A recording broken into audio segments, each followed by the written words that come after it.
Hello, तर मी Anupriya, homemaker Anupriya चॅनलवरती तुमचं मनापासून आणि खूप खूप स्वागत करते. तर आज आहे टीचर्स डे आणि टीचर्स डेच्या तुम्हाला खूप खूप मनापासून शुभेच्छा. तर टीचर म्हटले ना तर एक मिनिट, टीचर म्हटले ना की आपल्या डोळ्यासमोर उभं राहतं ते शाळा कॉलेजमधले टीचर. पण टीचर हे फक्त पुस्तक शिकवणारे नसतात, तर आपलं आयुष्यसुद्धा एक ना टीचरच आहे. कारण आयुष्यातले मिळालेले अनुभव हे ना आपल्याला खूप काही शिकून जातं. आणि जेव्हा आपण आई होतो ना, तेव्हा आईपणातून तर जे अनुभव आपल्याला मिळतात ना, तर तेच खरे आयुष्यातले टीचर असं मी तरी म्हणेन. कारण की आईपणातून आपण जेही शिकतो, म्हणजे मेन म्हणजे ना संयम शिकतो, पेशन्स.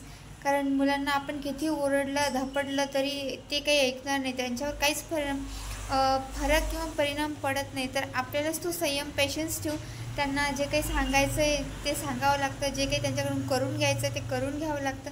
कारण मग त्यांना बोलून मारून त्यांचं काहीच बिघडत नाही, शेवटी आपली चिडचिड होते.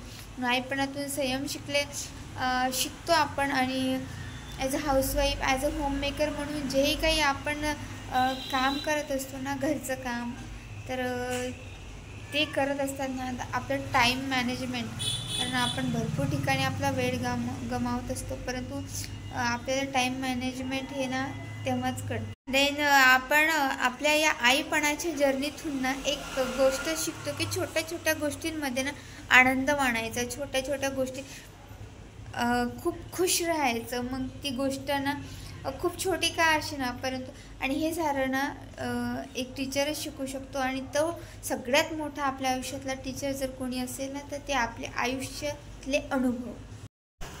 काय करते दीदी? काय बनवलं तू?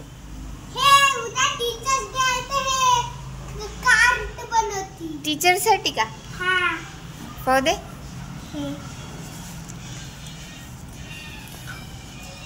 मस्त बनवलं.